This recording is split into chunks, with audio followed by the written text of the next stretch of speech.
अस्सलाम वालेकुम, मैं हूं अरबाब जहांगीर। आप देख रहे हैं मेरा यूट्यूब चैनल। उम्मीद है तमाम लोग खैरियत से होंगे।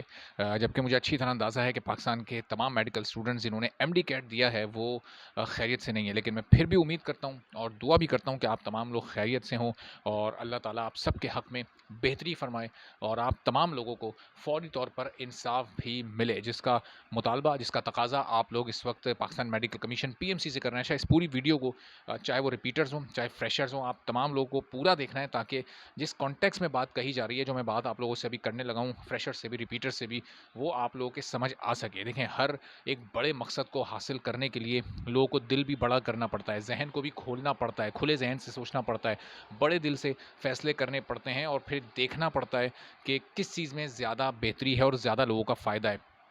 इस वक्त सबसे बड़ा मकसद, सबसे इम्पॉर्टेंट पॉइंट तो अभी यही है कि जो पीएमसी ने कल से फिर इलेक्टिव और वो जो सब्जेक्ट्स की बात है, जो फुल मार्क्स की और इलेक्टिव सब्जेक्ट्स की, मैं थोड़ा सा आगे चलकर करता हूँ। पहले जो पीएमसी ने कल से एक पुरस्कार खामोशी इख्तियार की हुई है, जो मैंने थंबनेल में आपने देखा होगा, मैंने वो लेटर भी कल का और आज का नोटिफिकेशन दोनों एक साथ मिलाकर शेयर किए हैं कि कल का और दोनों कल के ही हैं। बाद में वो एक जो अपडेटेड आया था जब पीएमसी ने अपना यू टर्न ले लिया था, तो पहले बड़ा स्पेसिफिकली कहा कि ग्रेस मार्क्स देंगे और जनाब यूनिवर्सिटीज़ ज़िम्मेदार होंगी ग्रेस मार्क्स देने की, उनको हिदायत कर दी गई है।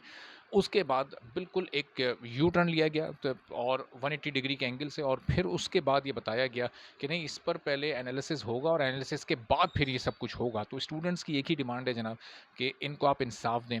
अब वो रिकंडक्ट के ज़रिए, मेरे ख्याल से, ये मेरी अपनी राय गलत भी हो सकती है, आप में से बहुत सारे लोग अपनी अपनी राय रखते हैं और सबकी राय काबिल एहतराम है, तो रिकंडक्ट बेहतर तरीका इस सेंस में हो सकता है कि अलहदा-अलहदा आप लोग यूनिवर्सिटीज़ और सूबों में किस तरह से फ़ैसला करेंगे कि कहाँ पर कितने ग्रेस मार्क्स दिए जाएँ, और फिर जब वो इश्यू होंगे, वो अलॉट होंगे, तो फिर उस वक़्त बड़ा इश्यू क्रिएट हो जाएगा।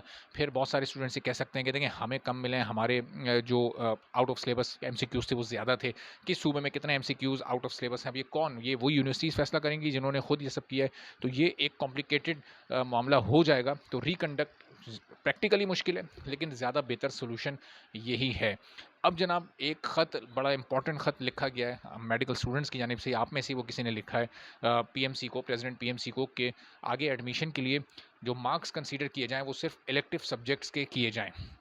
अब देखें, जो रिपीटर्स हैं वो इस बात पर एतराज़ करेंगे, लेकिन जो फ्रेशर्स हैं वो इस बात पर ही ज़ोर देंगे कि इलेक्टिव सब्जेक्ट्स के मार्क्स कंसीडर होने चाहिए। देखिए, पिछले साल हुआ क्या था, रिपीटर्स को क्यों पूरे मार्क्स मिले थे, वो कोविड की सिचुएशन थी और उसमें सिर्फ इलेक्टिव सब्जेक्ट्स के आप लोगों ने पेपर्स दिए और जो बाकी सब्जेक्ट्स होते हैं उनके आपको पूरे-पूरे मार्क्स मिल गए। तो अब थोड़ा-सा यहाँ पर जो मैं आपको कह रहा था ना शुरू में, कि थोड़ा-सा दिल बड़ा करके, थोड़ा-सा ज़हन खोल कर अगर सोचा जाए, तो देखें, जब आपको 6-7 सब्जेक्ट्स की तैयारी करनी होती है ना, तो आपके वो सब्जेक्ट्स भी मुतासिर होते हैं उस तैयारी में जो कि आपके इलेक्टिव सब्जेक्ट्स, मेजर सब्जेक्ट्स होते हैं। और जब आपको सिर्फ 3 ही सब्जेक्ट की तैयारी करनी हो, तो आपकी 100% कंसंट्रेशन उन 3 सब्जेक्ट्स पर होती है, तो उनकी तैयारी बड़ी बेहतरीन अंदाज से होती है।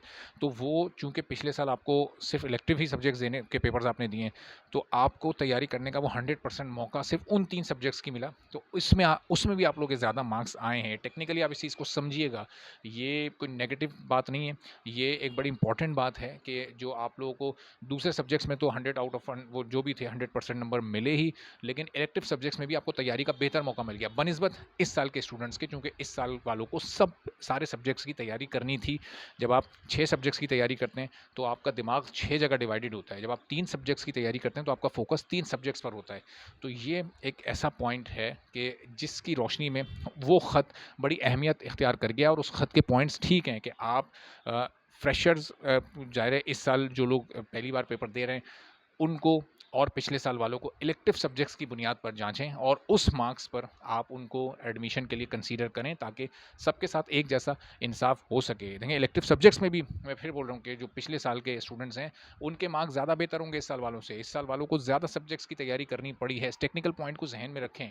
आप सिर्फ अपने फ़ायदे को या अपने मफाद को नहीं देखें, आप इस पूरी कम्युनिटी के मफाद को देखें, आप ज़्यादा लोगों के मफाद को देखें। हर बंदा एक इंडिविजुअल बनकर ना सोचे। हर बंदा सोचेगा, नहीं यार, मुझे तो पिछले साल, मैं तो रिपीटर हूँ, मुझे तो इतने मार्क्स मिले और मैं तो ये चाहूँगा कि बस बाकी सबका नुकसान हो जाए, बस मेरा फ़ायदा हो जाए और मुझे एडमिशन मिल जाए फुल मार्क्स की बुनियाद पर। तो देखें, फुल मार्क्स, अगर इस बार भी सबको फुल मार्क्स मिले होते तो क्या फिर भी आप ये मुतालबा करते? शायद फिर आप ये मुतालबा नहीं करते। बहुत सारे लोग, अभी आप बोलेंगे कि करते, लेकिन एक्चुअल में नहीं करते। ज़मीर की आवाज़ को सुना करें, ज़मीर को थोड़ा सा जगा कर रखें अपने अंदर। तो दिल और दिमाग में थोड़ी-सी गुंजाइश पैदा करें, थोड़ी-सी लचक का मुज़ाहरा इंसान को करना चाहिए और दूसरों का भी थोड़ा-सा सोचना चाहिए। तो ये जो ख़त लिखा गया है, उम्मीद है कि पीएमसी इस ख़त को कंसीडर करेगी और प्रेज़िडेंट पीएमसी जब तक हैं, तो उस वक़्त तक कोई एक आध बेहतर फ़ैसला इस तरह का कर जाएँ। इस बार के एडमिशन इलेक्टिव सब्जेक्ट्स की बुनियाद पर वो करवा दें, ताकि जो फ्रेशर्स हैं उनके साथ ज़्यादती ना हो सके। चूँकि फिर अगर मार्क्स को हम मवाज़ना करें, मार्क्स को देखा जाए तो पिछली बार चूँकि 100 आउट ऑफ 100 मिल रहे थे कोविड की वजह से, इस साल ज़ाहिर है वो रिज़ल्ट पॉसिबल नहीं है, तो बहुत नुकसान इस साल के स्टूडेंट्स का ना हो जाए, इसलिए इंशाल्लाह ये आवाज़ भी बार-बार उठाते रहेंगे। जो रिपीटर्स हैं वो भी ज़ाहिर है कि वो भी उतनी अहम हैं, वो भी उनको भी एडमिशन ज़ाहिर है मिलना चाहिए है, लेकिन अगर इलेक्टिव सब्जेक्ट्स की बुनियाद पर मिलेगा तो भी उनके साथ कोई नाइंसाफ़ी नहीं होगी। लेकिन अगर फुल मार्क्स की बुनियाद पर ये एडमिशन मिल गए तो फ्रेशर्स के साथ नाइंसाफ़ी ज़रूर हो जाएगी। इस पॉइंट पर ज़रूर सोचिएगा और अपनी-अपनी राय भी दीजिएगा और ख़ास तौर पर जो रिपीटर्स हैं वो इस पर अपनी राय ज़रूर दीजिएगा, ताकि पता चल सके कि आप लोग की सोच का ज़ाविया क्या है, आप लोग किस अंदाज़ से सोचते हैं, कौन कितना पॉज़िटिव, कौन कितना नेगेटिव सोचता है, कौन सिर्फ़ अपने बारे में सोचता है, कौन दूसरों के बारे में भी सोचता है। चलें वीडियो अब थोड़ी-सी ज़रा इससे, क्योंकि आपको समझानी थी बात, इसलिए थोड़ी-सी ये लंबी हो गई, थोड़ी तवील वीडियो हो गई। इंशाल्लाह अगली वीडियो में फिर मज़ीद किसी अपडेट के साथ मिलते हैं और फिर पीएमसी अब क्या इस पर आगे पेशरफ़्त करती है, उससे भी इंशाल्लाह आपको मैं अपडेट करूँगा। इजाज़त दीजिए, अल्लाह हाफ़िज़।